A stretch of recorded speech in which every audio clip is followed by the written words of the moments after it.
How to make a melty, cheesy grilled chicken sandwich and homemade fries. Let's get into it. Add 1 tablespoon of Dijon mustard. Add 1 tablespoon of fresh lemon juice or just lemon juice. If you're using fresh, feel free to add the zest as well if you'd like. Add 1 tablespoon of pickle brine, which just means taking the juice from the pickle jar. Also, if you want pickles for your sandwich, obviously have some of those extra. Pickle brine. 1 teaspoon of Worcestershire sauce.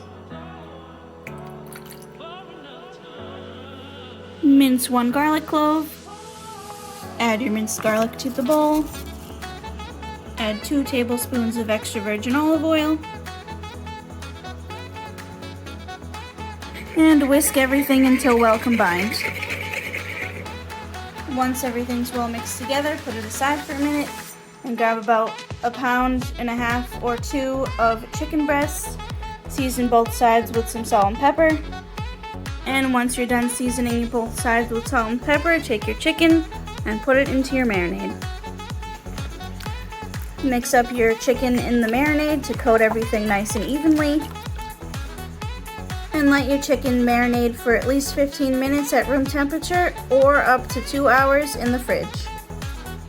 While our chicken is marinating, we're going to work on some homemade fries. About 5 good-sized potatoes is usually enough for 3 of us, but depending on how many people you have in your house, you might need more or less, whatever you'd like. So grab yourself a cookie sheet, line it with tin foil, spray it with some Pam spray or grease it with oil, whatever you got. Make sure you wash your potatoes really well before you cut them. You don't have to peel them unless you want to. Take a potato and we're going to cut them into rounds first. So just cut them into rounds like this. Don't make them too thick or they'll take too long to cut, but obviously don't make them too thin because they'll burn. Maybe about this much will be fine. As close to it as possible. When you got all your rounds, take each round and just cut them in half like this. Take your potatoes and make them all in one nice even layer on your cookie sheet. Repeat with all potatoes and rounds. Once you've got all your potatoes cut up, you're going to drizzle the tops with oil. Season with salt and pepper. Feel free to also add other things like salt and pepper, onion powder and garlic powder, as well as any other seasonings and spices you'd like. Feel free to experiment. These are fries, so whatever way you like your fries. And when you're ready, bake these off at 400 degrees for starting off at 20 minutes.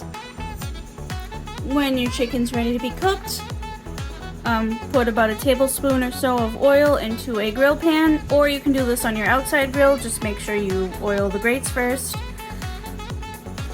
Carefully put your chicken on your grill once it's ready and nice and hot. And cook your chicken until no longer pink, maybe about 7 to 8 minutes on each side. Meanwhile, feel free to grill or toast your brioche buns, or whatever kind of buns you want to use.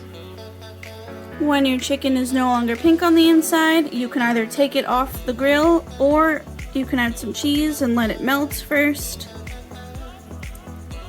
I'm not going to be super specific on the type of cheese, because frankly it's whatever you like. However, I am using American sliced cheese. After 20 minutes of your potatoes being in the oven, take them out and carefully flip them over the best way you feel comfortable with your hands or with a fork or whatever you got. Drizzle the other side with a bit more oil.